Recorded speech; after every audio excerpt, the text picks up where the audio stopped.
Breaking news. Republic day రోజున మావోయిస్టులు పేట్రేగిపోయారు.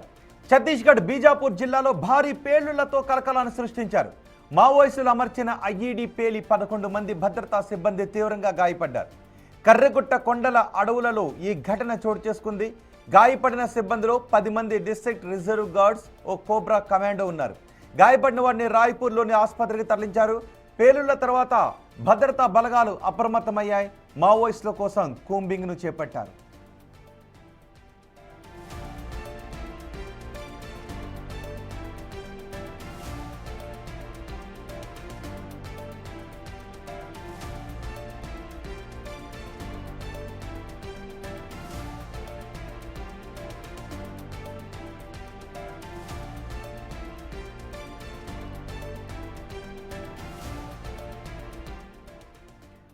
ఇటీవలి కాలంలో ఆపరేషన్ కగార్ చేపట్టిన తర్వాత మావోయిస్టులకు ఎదురుదెబ్బలు తగులుతూ ఉన్నాయి. పెద్ద ఎత్తున మావోయిస్టులు లొంగిపోవడమో, ఎన్కౌంటర్లలో మరణించడమో జరుగుతూ ఉన్నాయి. కానీ ఇప్పుడు మావోయిస్టులు ప్రతీకారంతో రగిలిపోతున్నారు.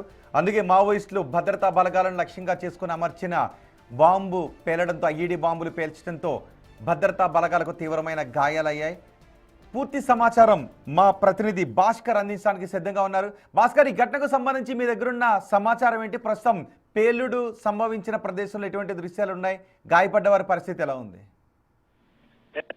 రోహిత్, ఇప్పటికే ఆపరేషన్ కాగర్ పేరుతోటి కర్రెగుట్టల్లోనే ఒక సైనిక సిబ్బంది మొత్తం కూడా మావోయిస్టులను వేస్తున్న నేపథ్యం అయితే ఉంది. ఫలితంగా చూసుకుంటే మాత్రం ఇప్పటి వరకు చాలా వరకు కూడా ఒక అబుజుంబడి అడవుల్లో కావచ్చు, మరోవైపున సుక్మా జిల్లా, కాంకేరు, బీజాపూర్ తదితర నారాయణపూర్ తదితర ప్రాంతాల్లో ఇప్పటికే ఆపరేషన్ కాగర్ పేరుతో 100% వరకు కూడా మావోయిస్టుల కార్యకలాపాలను నిషేధిస్తూ వాళ్ళందరూ కూడా మట్టు పెట్టుకుంటూ పైకి సాధించింది. తాజాగా ఇప్పుడు సైనిక సిబ్బంది మొత్తం కూడా కర్రెగుట్టల్లో మావోయిస్టులు ఉనికి ఉన్నది అనే ఒక అనుమానంతో మొత్తానికైతే ఆ ప్రాంతంలోని సర్చ్ ఆపరేషన్ కొనసాగిస్తున్న నేపథ్యంలో మావోయిస్టులు ముందుగానే అమర్చినటువంటి, అంటే సైనిక సిబ్బంది కోసం అమర్చినటువంటి ఐఈడీ ఫీల్డ్ బాంబ్ పదార్థం ఒక్కసారిగా పేలిపోవడంతో అక్కడ పలువురికి పోలీసు గాయాలైపోయిన నేపథ్యంలో ఫలితంగా 11 మంది భద్రతా సిబ్బంది తీవ్ర గాయాలు కాగా, అందులో ఒక ఎస్ఐ స్థాయి ఆఫీసర్ తో పాటు డిస్ట్రిక్ట్ రిజర్వ్ గార్డు సైతం కూడా తీవ్ర గాయాలైపోయిన నేపథ్యం ఉంది. కోబ్రా సిబ్బందితో పాటు సిఆర్పిఎఫ్ సిబ్బంది మొత్తం కూడా ఎల్ఐటి యూనిట్ కి మొత్తం చెందిన వారని అక్కడ పోలీసు సిబ్బంది చెప్తున్న నేపథ్యం అవుతుంది. గాయపడిన కోబ్రా సిబ్బంది రుద్ర సింగ్ తో పాటు 210వ బెటాలియన్లకు సంబంధించి సబ్ ఇన్స్పెక్టర్ సైతం కూడా ఉన్నట్లు కూడా అక్కడ పోలీసులు వెల్లడి చేసిన నేపథ్యం అయితే ఉంది. రోహిత్, మొత్తానికైతే భాస్కర్, అంటే కూంబింగ్ దళాలు తగిన జాగ్రత్తలు తీసుకోలేదు అనుకోవాల్సినటువంటి అవసరం ఉంటుందా? నిజానికి ఇప్పటికే మావోయిస్టులు తగిన ఎదురు దెబ్బలతో మావోయిస్టులు ఇంకా చివరి దగ్గరకు చేరుకున్నారు అని అంటూ ఉన్నారు. త్వరలోనే మావోయిస్టులని భారతాన్ని ఏర్పాటు చేస్తామని కేంద్ర ప్రభుత్వం అంటూ ఉన్న సమయంలో మావోయిస్టులు విసిరినటువంటి ఈ దెబ్బను ఏ విధంగా చూడాలి? అంటే మేము ఆపరేషన్ కగార్ను కూడా లెక్క చేయటం లేదు అనే సంకేతాలు మావోయిస్టులు ఇవ్వాలని అనుకున్నారనుకోవాలా? రోహిత్, మీరు అన్నట్టు కరెక్టే కావచ్చు. ఎందుకంటే ఒకవైపున చాలా వరకు లొంగుబాటు ప్రక్రియ చూపెడుతుంటే, మరోవైపున కొంతమంది ఎన్కౌంటర్లు చెందడం, మరి కొంతమంది ప్రతిఘటన చేస్తూ ఎన్కౌంటర్లు తప్పించుకుని పోతున్న పద్ధతి ఉంది. మరోవైపున ఇప్పటికే తెలంగాణ కేటర్ చెందినటువంటి మావోయిస్ట్ అగ్రనేత తిప్పిరి తిరుపతితో పాటు మరి కొంతమంది ముఖ్య నేతలు బడే చొక్కారావు కావచ్చు, అంటే మిగతా మరి కొంతమంది అంటే పెద్ద నేతలు మొత్తం కూడా చాలా వరకు కూడా అంటే కొంతమంది నేరు కొరిగిపోతే మరి కొంతమంది మాత్రం ఇప్పటికి అసలు వాళ్ళ అన్వేషణ, అంటే వాళ్ళు ఎక్కడున్నారు ఏంటి అనేది కూడా తెలియని పొజిషన్ ఉంది. మొత్తానికైతే 2026 మార్చి చివరి నాటికల్లా కూడా మావోయిస్టు రహిత దేశంగా చేస్తానంటూ కేంద్ర హోంశాఖ మంత్రి అమిత్ షా ఇచ్చినటువంటి ప్రకటనకు సంబంధించి దాన్ని ఎట్లనే అంటే ఆ యొక్క ఓటుని తప్పించేసే విధంగా, అంటే కేంద్ర ప్రభుత్వం చేసినటువంటి యొక్క ప్రకటనకు తాము ఎప్పుడు కూడా తలవంచము, ఈ యొక్క ఉద్యమం అనేది ఎవరి వల్ల కాదు, దీన్ని తుడిచిపెట్టే ఎవరి వల్ల కాదు, తాము ఇంకా సజీవంగానే ఉన్నాము, తమ యొక్క ఉద్యమం ఇంకా పురుడు పోసుకుంటుంది, అవసరమైతే ఇంకా రిక్రూట్మెంట్ చేసుకుంటుంది అనే ఒక పందాలోనే ఇది కొనసాగిందని చెప్పుకోవచ్చు. ఎందుకంటే కర్రెగుట్టల ఆపరేషన్ అనేది కూడా చాలా ప్రాంతాలలో వివిధ ప్రాంతాలు చాలా వరకు కూడా ఆపరేషన్ కాగర్ పేరుతో నిర్వహిస్తున్న తరుణంలో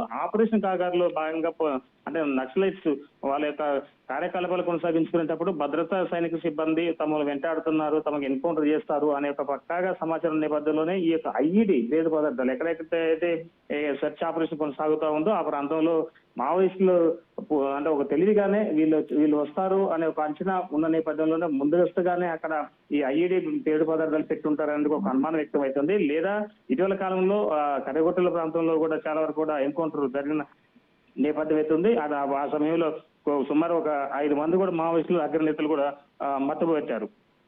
సైనిక సిబ్బంది. ఫలితంగా చూసుకుంటే మాత్రం ఇప్పుడు తాజాగా జరుగుతున్నటువంటి ఈ యొక్క ఐఈడి పేలుడు పదార్థం విషయం చూస్తే మాత్రం అంటే మార్చి 26 నాటికి కాదు కదా, ఇంకెన్ని తరాలైనా సరే తమ యొక్క ఉద్యమం ఉనికి పుట్టుకుంటుంది, ఇంకా ఎక్కడ కూడా తుడిచిపెట్టకపోదు అనే యొక్క సంకేతాలు ఇచ్చే విధంగానే ఇక మావోయిస్టుల యొక్క పందా ఉందని చెప్పుకోవచ్చు రోహిత్. ప్రస్తుతం ఈ గాయపడిన 11 మంది పరిస్థితి ఎలా ఏ విధంగా ఉంది?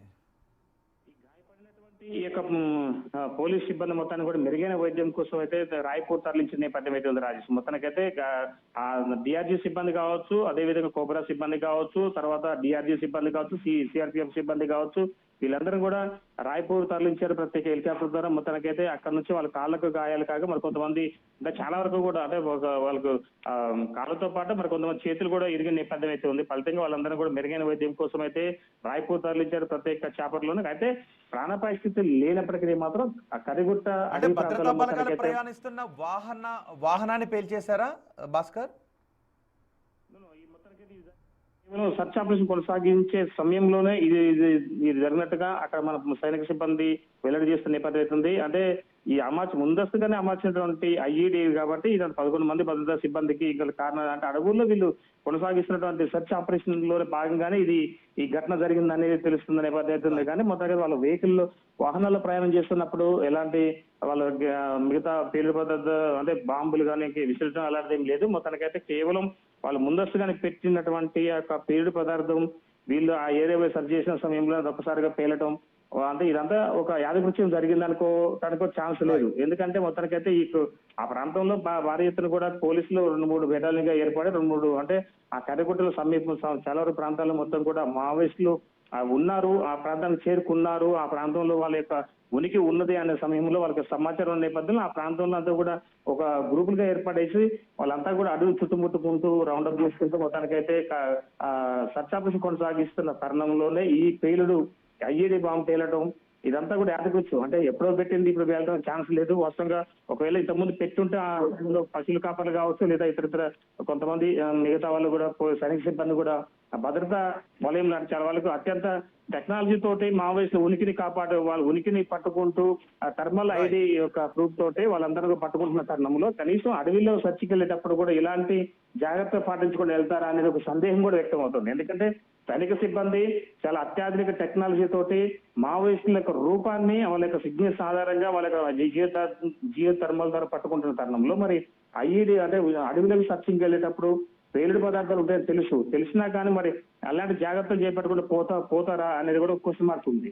మొత్తానికైతే ఏదేమైనా సరే 11 మంది పైగా కూడా ఈ యొక్క ఘటనలో గాయపడటం, ఇద్దరు పరిస్థితి ఆందోళనకరంగా ఉండటం పై చూస్తుంటే మాత్రం మావోయిస్టులు ఎట్టి పరిస్థితుల్లో కూడా వాళ్ళని ఉనికి కాపాడుకుంటూ వాళ్ళ యొక్క ఉద్యమాన్ని మరలా దాన్ని పెంపొందించుకునే విధంగా అడుగులు వేస్తుందని చెప్పుకోవచ్చు రాజేష్. రైట్ భాస్కర్.